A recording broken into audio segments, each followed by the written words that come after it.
इस वक्त महाराष्ट्र का सियासी पारा बहुत हाई है। महाराष्ट्र में आज क्या क्या हुआ, कल क्या क्या हो सकता है, पूरी डिटेल जरा इस रिपोर्ट में देखिए।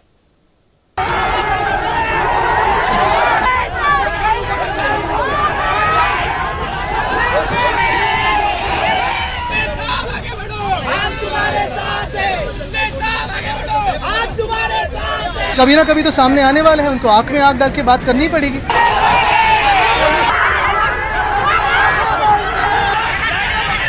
तो छत्रपति की तलवार की धार भी हर दुश्मन के लिए एक डर पैदा करती है। तो एकनाथ शिंदे या उसके जो बगावत करने वाले साथी है वो यहाँ आने से डरेंगे नहीं तो और क्या करेंगे।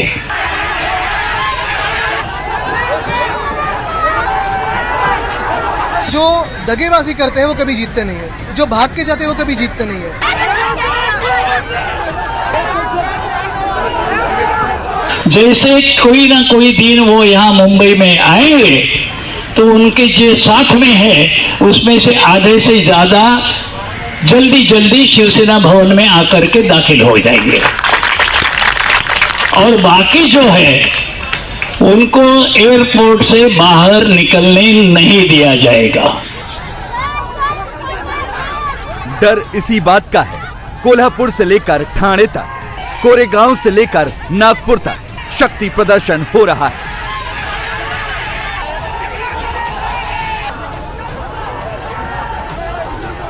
अब खुल्लम खुल्ला डराने की, धमकाने की राजनीति होने लगी है। गली गली से बाहुबली निकलने लगे हैं। बीजेपी कैंप में हलचल बढ़ी है तो शिवसेना में खलबली मची है। महाराष्ट्र में ऐसी हवा चली है।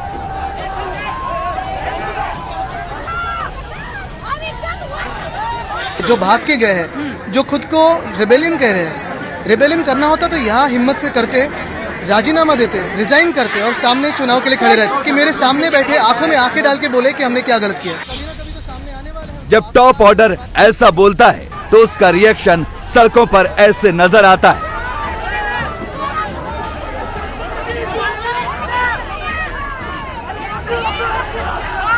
शिवसेना ने सबसे बड़ा मोर्चा कोल्हापुर में अपने बागी विधायक राजेंद्र पाटिल के खिलाफ खोला। कोल्हापुर से शिवसेना के विधायक राजेंद्र पाटिल आते हैं।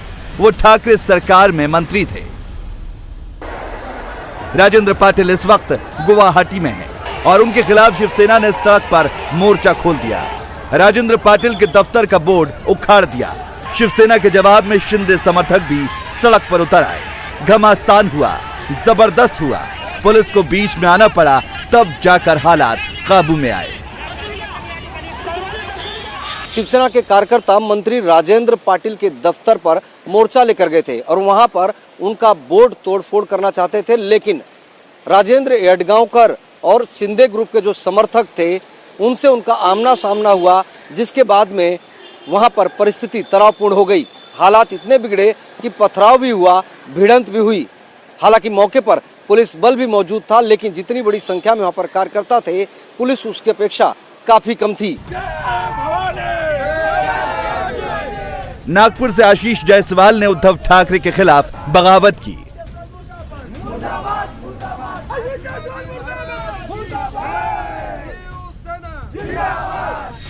वैसे आशीष निर्दलीय विधायक हैं। इन्होंने शिवसेना को समर्थन दिया था और अब गुवाहाटी में शिंदे ग्रुप के साथ हैं।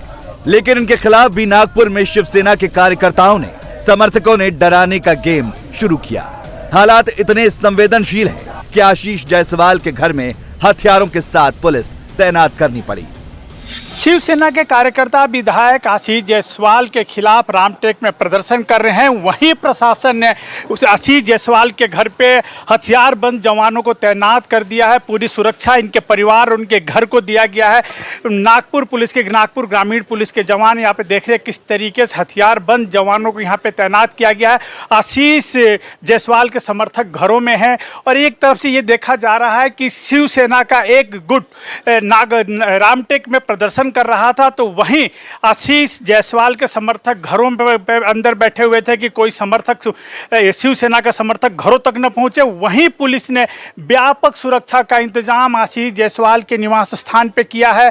4 पुलिस के जवानों को यहाँ पे तैनात कर दिया गया है। आने जाने वालों पे काफी कड़ी नजर पुलिसकर्मी रख रहे हैं। किसी को भी बिना जांच पड़ताल के बिना घर के अंदर प्रवेश नहीं दिया जा रहा।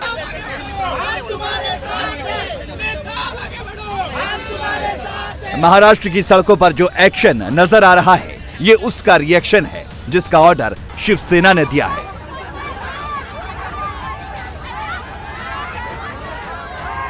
शिवसेना के मंच से जो बोल रहे हैं वो शिवसेना के वरिष्ठ नेता और मंत्री सुभाष देसाई हैं, जो कैमरे के सामने लाउडस्पीकर से शिंदे ग्रुप को डायरेक्ट धमकी दे रहे हैं।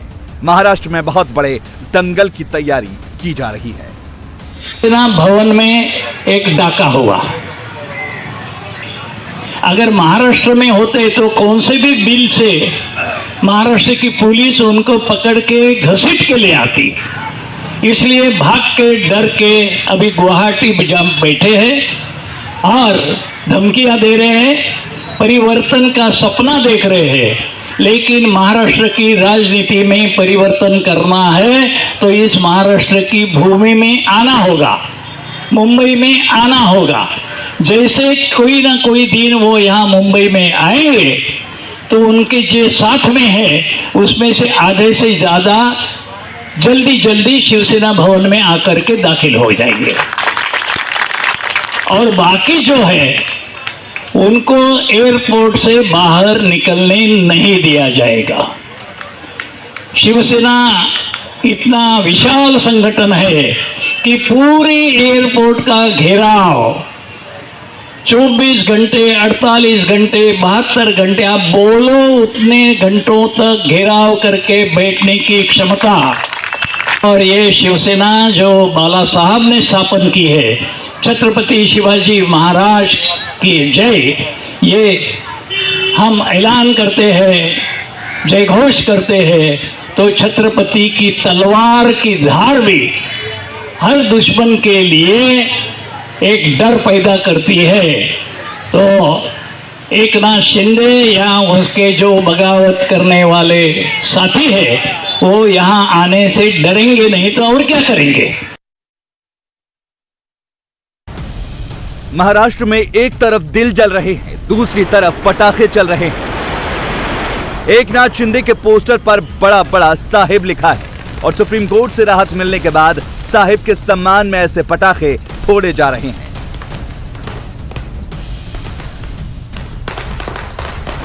ये ठाणे है एकनाथ शिंदे का गढ़, जहां पर जमकर आतिशबाजी हो रही है। जितने पटाखे चल रहे हैं उतना शिवसेना का दिल जल रहा है, जिसका असर गुवाहाटी तक नजर आ रहा है। सुप्रीम कोर्ट के फैसले का असर महाराष्ट्र से लेकर गुवाहाटी तक देखने को मिला। जैसे सुप्रीम कोर्ट ने महाराष्ट्र विधानसभा के डिप्टी स्पीकर के शिवसेना के बागी विधायकों को अयोग्य ठहराने के नोटिस पर रोक लगाई, एकनाथ शिंदे के समर्थकों ने महाराष्ट्र के ठाणे में जमकर जश्न मनाया और पटाखे फोड़े। कोर्ट के फैसले के बाद गुवाहाटी के इस होटल में भी माहौल बदल गया। दरअसल पिछले 6 दिनों से शिवसेना के बागी विधायक इस होटल में रुके हुए हैं और उन्हें अपनी विधानसभा की सदस्यता जाने का डर सता रहा था। इसलिए एकनाथ शिंदे की अगुवाई में इन बागी विधायकों ने सुप्रीम कोर्ट का रुख किया था। आज सुप्रीम कोर्ट में सुनवाई से पहले एकनाथ शिंदे ने 10 बजे बागी विधायकों के साथ एक बैठक की और बाकायदा उस हॉल में प्रोजेक्टर और स्क्रीन लगाई गई। उस स्क्रीन पर सभी विधायकों ने बैठकर सुप्रीम कोर्ट की कार्रवाई को देखा और सुना। और जैसे ही सुप्रीम कोर्ट ने डिप्टी स्पीकर के नोटिस पर रोक लगाई, पूरा हॉल तालियों से गूंज उठा। एकनाथ शिंदे ने बागी विधायकों का मुंह मीठा कराया और उन्होंने ट्वीट किया कि ये बाला साहब ठाकरे और हिंदुत्व की जीत है। इसके तुरंत बाद एकनाथ शिंदे अपना मोबाइल फोन लेकर एक अलग कमरे में चले गए और बताया जा रहा है कि उन्होंने मुंबई में बैठे अपने कुछ विश्वस्त लोगों के साथ फोन पर चर्चा की और बीजेपी के आला नेताओं के साथ भी चर्चा कर आगे की रणनीति को फाइनल किया। शिवसेना ने पहले इमोशनल कार्ड खेला, फिर अपील की, शर्त मानने की बात कही और अब धमकी दे रही है। वो खुद बोल रहा है बाप बदलने की भाषा।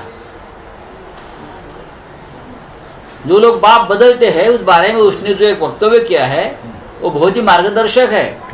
वहाँ जो बैठे हैं गुवाहाटी में, उन सभी के लिए गुलाब पाटिल का जो मैंने एक स्पीच ट्वीट किया है वो बहुत ही मार्गदर्शक है। कैसे कैसे लोग अपना बाप बदल लेते हैं, बेईमान होते हैं, पार्टी में खाते हैं पीते हैं बड़े होते हैं और अपना बाप बदल लेते हैं। हम बाप बदलने वाले में से नहीं है। ये भाषा गुलाबराव पाटिल की है, हमारी नहीं है। फिर एक बार मैं कहता हूँ, जो लोग 40-40 साल से पार्टी में रहते हैं और भाग जाते हैं, उनका जमीर मर गया, आत्मा मर गया है, तो क्या बचता है? जिंदा लाश। जिंदा लाश, जिंदा कौमें, ये शब्द राम मनोहर लोहिया साहब का है। जिंदा कौमें 5 साल तक इंतजार नहीं करती, ये किसने कहा है? ये राम मनोहर लोहिया ने कहा है। तो ये शब्द नया नहीं है महाराष्ट्र और देश के लिए, लेकिन समझ लीजिए आपकी जो बुद्धि है वो कुंठित हो गई, आपका संपर्क टूटा है समाज से, लोगों से, महाराष्ट्र से, लोगों से, इसलिए आप इस प्रकार का आरोप करते हो। मैंने किसी की आत्मा और भावना को ठेस पहुंचाने का प्रयास नहीं किया है। मैंने सिर्फ सत्यता कही है कि आपका जमीर मर गया है, इसलिए आपके सिर्फ आप जिंदा लाश बन गए। दीपक केसरकर हमारे करीबी है, उदय सामंत हमारे करीबी है, वहाँ बैठा हुआ हर व्यक्ति हमारा करीबी है। एकनाथ शिंदे हमारे सबसे ज़्यादा करीबी है। जहाँ हम लोग बैठे उस हमारे घर में 8 दिन में एक बार तो हम मिलते थे, चाय पीते थे, खाते थे, गपशप करते थे, सुख दुख बांटते थे। सभी करीबी है। एकनाथ शिंदे आज भी हमारे करीबी है। महाराष्ट्र में सियासी घमासान के बीच ईडी की भी एंट्री हो गई है। संजय राउत को ईडी ने समन भेजकर पूछताछ के लिए बुलाया है, जिसके जवाब में उन्होंने कहा कि ये उनके खिलाफ साजिश है। उनका सिर भी कलम कर दिया जाएगा तो भी वो गुवाहाटी नहीं जाएंगे। शिवसेना का इस वक्त एक ही टारगेट है, शिंदे ग्रुप को तोड़ना। शिवसेना ने 16 बागियों के खिलाफ नोटिस भेजा था, जबकि शिंदे के साथ 39 विधायक हैं। शिवसेना डिवाइड एंड रूल की रणनीति पर काम कर रही है, लेकिन अब बागी ग्रुप 14 दिन तक खुलकर खेल सकते हैं। सुप्रीम कोर्ट ने विधायकों को अयोग्य ठहराने वाले डिप्टी स्पीकर के नोटिस पर जवाब देने के लिए 11 जुलाई तक का वक्त तय किया। अगली सुनवाई भी इसी दिन होगी। महाराष्ट्र में चल रही सियासी हलचल पर सुप्रीम कोर्ट ने एक अहम आदेश पारित किया है। ये आदेश एकनाथ शिंदे और बागी विधायकों की याचिका पर सुनवाई के बाद पारित किया गया। अपने आदेश में सुप्रीम कोर्ट ने बागी विधायकों को डिस्क्वालिफिकेशन के उस नोटिस से राहत दी है। दरअसल डिप्टी स्पीकर ने बागी विधायकों को डिस्क्वालिफिकेशन का नोटिस दिया था, जिसका जवाब आज शाम तक देना था, लेकिन कोर्ट ने उस अवधि को अब बढ़ाकर 12 जुलाई शाम 5:30 तक दे दिया है। इसके साथ साथ कोर्ट ने एकनाथ शिंदे और बागी विधायकों की याचिका पर तमाम रिस्पोंडेंट्स को नोटिस जारी किया है। उन्हें 5 दिन में जवाब दायर करना है और अगली सुनवाई इस मामले में 11 जुलाई को होगी। इसके साथ साथ तमाम विधायकों की सुरक्षा को लेकर भी कोर्ट ने चिंता जताई। अपनी याचिका में एकनाथ शिंदे और बागी विधायकों ने कहा था कि उन्हें सुरक्षा मुहैया करवाई जाए। कोर्ट ने महाराष्ट्र सरकार से कहा कि वो इस बात का एश्योरेंस दे कि बागी विधायकों को, उनकी प्रॉपर्टी को और उनके परिवार के सदस्यों को सुरक्षा मुहैया करवाई जाएगी। कोर्ट ने सभी विधायकों को सुरक्षा मुहैया कराने और यथास्थिति बरकरार रखने का आदेश दिया है, जिसके बाद शिंदे गुट के इरादे और मजबूत हो गए हैं। एकनाथ शिंदे के जो समर्थक हैं वो यहाँ पर आनंद आश्रम में इकट्ठा होने का आह्वान किया था। प्रकाश शिंदे जो खुद एकनाथ शिंदे साहब के भाई हैं वो यहाँ पर पहुंचे, उनसे बात करते हैं। सर, यहाँ पर आप आगे आ जाइए। बहुत मायने रखता है आपका यहाँ पर आना। एकनाथ शिंदे साहब को गद्दार कहा जा रहा है, क्या कहेंगे? अरे जो गद्दार कह रहे हैं ना, वही पहले पूछो कि वो कौन से पार्टी में है। गद्दार का के लिए जो 50 एमएलए उनके साथ में गद्दार नहीं, शिवसेना का और शिवसेना में रहेंगे।